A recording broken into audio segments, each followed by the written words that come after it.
Hello my friends, the big day has arrived. Today I'm going to show you guys how easy it is to be a F2P player in Wuthering Waves. And you guys, you see how boring is the life of those who simply pull all the characters and all the weapons without any thoughts behind it. And keep in mind that all the tips that I'm going to give you can be used in any gacha game. You just need to adjust the tip to the reality of the game in question. And what I'm about to say is not the absolute truth, those are tips inspired by the way that I play Wuthering Waves and other gachas. So let's start with the main point, which is obtaining the new characters and weapons, and how to be smart when spending your astrites, using a specific situation as an example so that you guys can understand the type of reasoning we need to have at this moment. In the beginning of 2.0 we had the arrival of Carlota, along with the rerun of Jeji, its best partner, giving the impression that you also need to acquire Jeji for your Carlota team to work well. So in this moment is where you start to think. Always check if your account does not already have a character that performs the role of the featured character. In this example of Jeji and Carlota,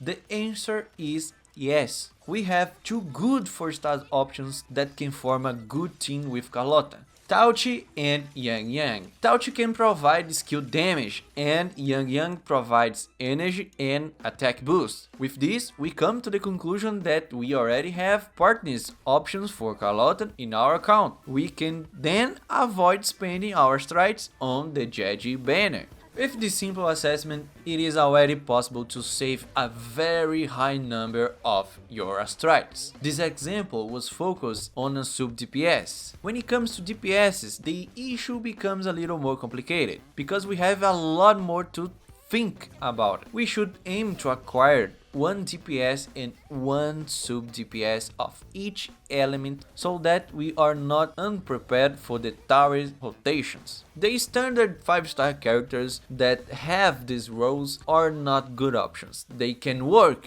but they will demand much more from you in terms of echoes, weapons and skill. That means that every character banner is more powerful than the vanilla ones. But to pull for this character we have to think in a lot of things. We have to evaluate whether the character can be used with a weapon already obtained or if he needs his SIG. Characters that demand their signature weapon will always be more expensive. Oh, don't tell me this, Sherlock Holmes. Yeah, I tell you, because in a lot of cases you guys are really dumb about this and don't think about the weapon. Just, oh my god, look at this character, she's so beautiful, I will pull her. And in the end you have the character, but you don't have the weapon that make the character work. So yeah, it's a big point. If the character needs his SIG, you need to see if this weapon can be used in other characters in your account, and if the weapon ability can be easily activated by these other characters that you have. For example, String Maxstter and Brazen Brilliance both have god stats and abilities that can be used to their maximum potential by many characters. If the banner character has a good 4-star option which allows good use without much drop in power or utility, it quickly becomes a cheaper option. If his signature weapon is necessary and can only be used by the banner character, the chances of you skipping this is very high if you don't have a good reserve of astrites to cover the possible loss of the 50-50 on the banner character. And this is very important.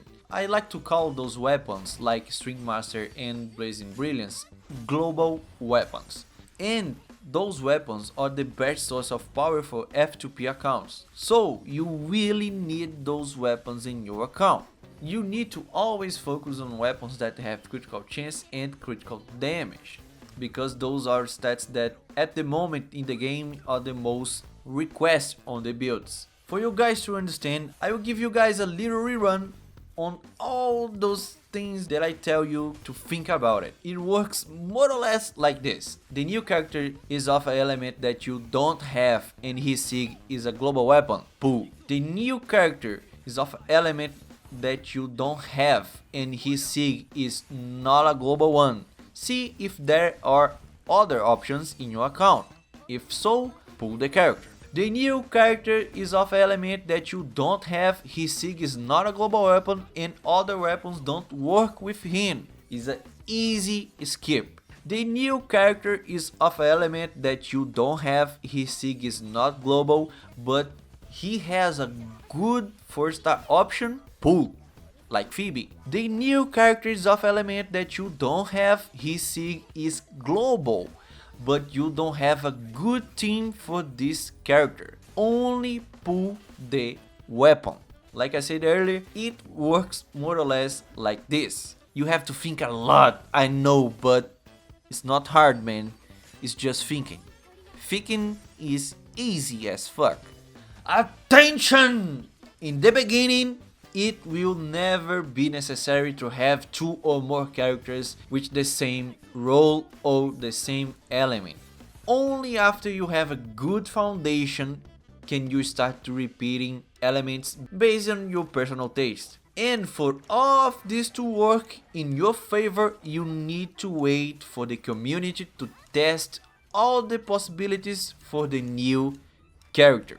Builds, teams, weapons, so that you can make your own assignments taking into account what you have in your personal plans with your account.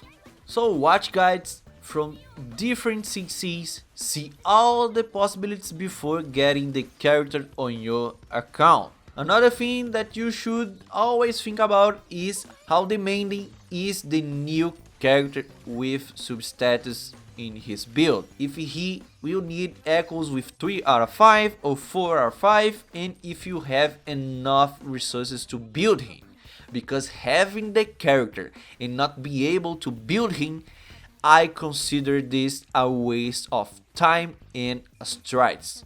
Do you understand, soldier? I really need you to understand this shit, okay?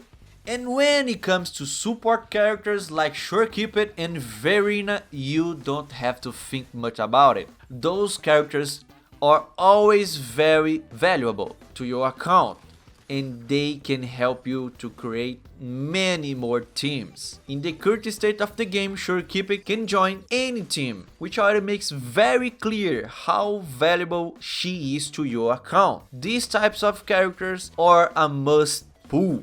Good supports can carry your entire team. So don't sleep on those motherfucker supports, guys. Look me in the eyes.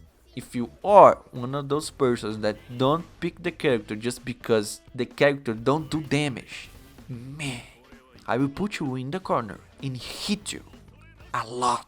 If the character can heal you and give you some type of bonus damage or energy regen, just this can make others DPS characters do more. You can elevate the DPS. So if you don't have Shorekeeper, just pull. Don't think. You don't have to think on this. You just have to fucking pull, okay? Just pull.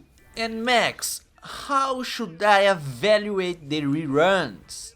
Think about everything I said before, but prioritizing global weapons and supports.